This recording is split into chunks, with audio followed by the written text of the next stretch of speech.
Assalamualaikum warahmatullahi wabarakatuh. Saudaraku yang beriman dan dirahmati Allah. Buku dan ulama adalah dua hal yang sulit dipisahkan. Para ulama sangat tekun membaca buku dan itu berbanding lurus dengan seberapa produktif mereka menghasilkan karya. Bisa dilihat sekarang ada banyak karya mereka yang masih eksis, tapi tidak semua tulisan ulama bisa kita baca. Bahkan ada yang sama sekali dilarang beredar. Lantas mengapa umat Islam dilarang membacanya? Tetap tonton terus video ini hingga akhir agar tidak sesat.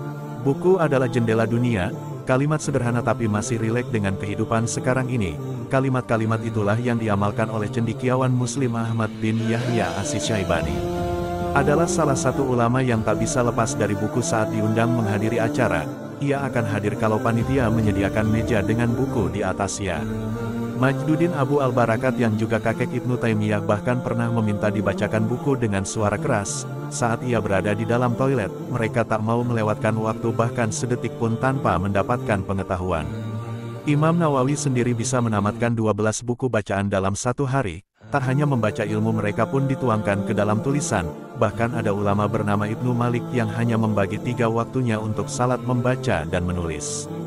Semakin banyak dan bagus bacaan seseorang maka akan semakin bagus juga tulisannya. Sayangnya tidak semua buku atau kitab yang ditulis para ulama bisa dibaca semua orang. Tercatat ada 2 kitab yang dilarang dibaca umat Islam.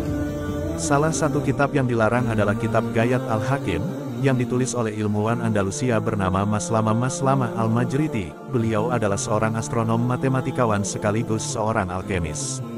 Andalusia Ghayat Al-Hakim kalau diterjemahkan punya arti tujuan orang bijak, atau tujuan orang bijaksana. Buku ini dikenal juga dengan nama kitab sihir Arab klasik.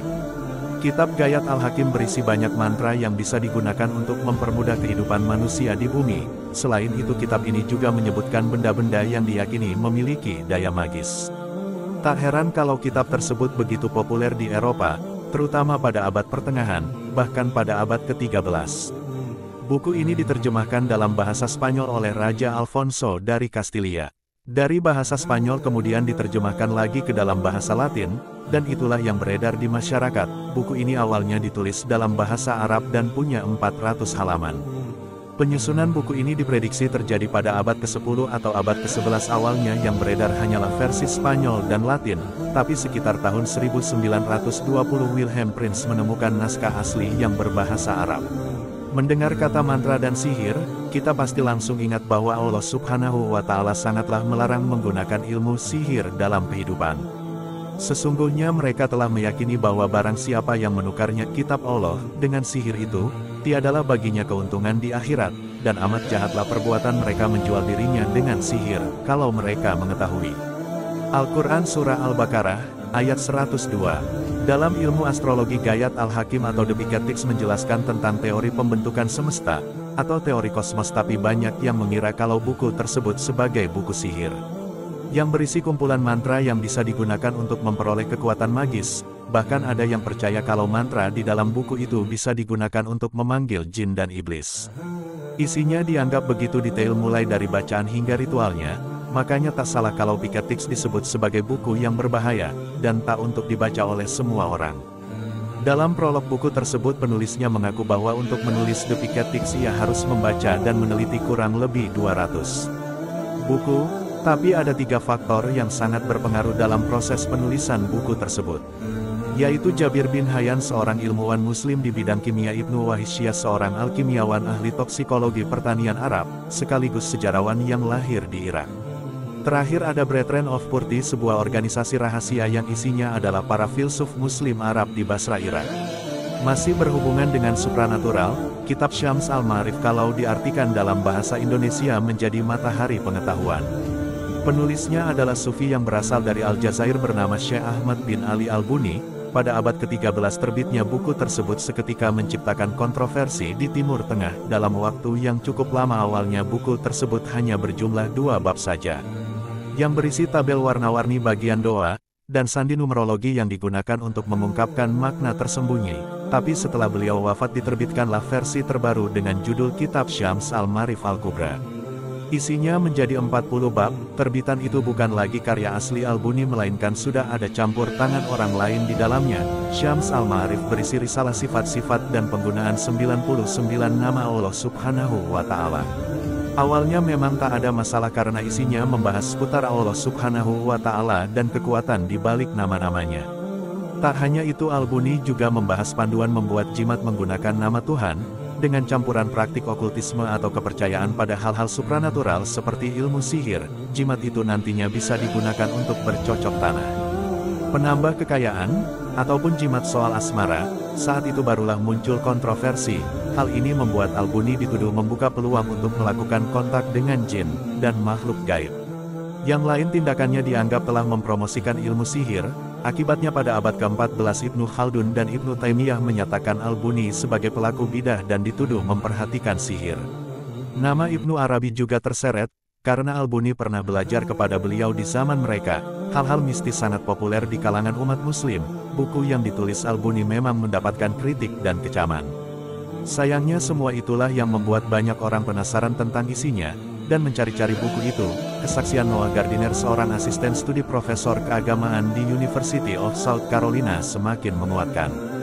Tulisannya dikritik sebagai sihir oleh segelintir cendekiawan pramodern, tapi meskipun begitu karya-karyanya banyak disalin dan dibaca hingga abad ke-19 oleh muslim yang berpendidikan tinggi, saleh, dan terkadang kuat secara politik. Bahkan pembaca tulisannya masih banyak sampai hari-hari ini. Karena isinya, peredaran buku tersebut pun dibatasi dan tidak dianjurkan dibaca oleh orang awam. Gardiner menjelaskan kalau Al-Buni telah menulis di dalam bukunya bahwa buku tersebut dimaksudkan dan diedarkan di kalangan para sufi terpelajar saja. Di dalam buku itu jelas tertulis dilarang bagi siapapun yang memiliki buku saya ini untuk menunjukkannya kepada seseorang yang bukan bangsanya, dan membocorkannya kepada orang yang tidak layak. Kitab Syams Al-Ma'arif ini juga ternyata erat kaitannya dengan Gus Syamsuddin yang terkenal bisa menyembuhkan berbagai penyakit. Hal ini diakuinya secara langsung. Pengakuan tersebut langsung mendapatkan tanggapan dari Ustaz Muhammad Faizar yang menjelaskan kepada banyak orang, kalau kitab Syams Al-Ma'arif Al-Kubra yang digunakan Gus Syamsuddin sebagai rujukan pengobatan alternatifnya adalah kitab yang berisi sihir. Hal ini diperkuat dengan pengakuan salah satu ulama Nusantara, Kiai Abdul Fadul Senori, yang dibacakan oleh Ustaz Faizar, makanya disebut kitab khurafat atau kitab sihir. Awalnya kitab Syamsul Ma'arif adalah kitab tasawuf yang isinya sangat bagus, tapi dipalsukan karena ada Raja Lalim yang minta isi kitabnya diubah. Murka Al-Buni yang ada di Mesir pun melakukan perintah raja tersebut. Jadi yang beredar di Indonesia saat ini sebenarnya bukan yang asli. Di Malaysia kitab tersebut sudah difatwakan haram. Mesir pun juga begitu, terutama di Universitas Al-Azhar. Ustaz Faizar pernah bertanya langsung kepada penjaga sebuah toko buku, dan langsung dijawab bahwa Al-Azhar tak pernah mengajarkan ilmu sihir. Tapi di Indonesia sendiri setelah ditelusuri belum ada fatwa haram yang dikeluarkan Majelis Ulama Indonesia atau MUI terhadap kitab tersebut hingga video ini ditayangkan. Saudaraku yang beriman, membaca buku atau kitab ternyata tak selamanya baik, bergantung isi kitabnya. Dua kitab sebelumnya sangat tidak baik, bukan untuk dibaca, karena membuat sihir dan praktiknya yang tentu saja bertolak belakang dengan ajaran Islam. Adakah di antara kalian yang pernah membaca kedua kitab tersebut? Wallahu alam bisawab. Terima kasih saudaraku yang menonton video ini hingga akhir, dan sampai jumpa di video selanjutnya. Hamba Allah undur diri. Wassalamualaikum warahmatullahi wabarakatuh.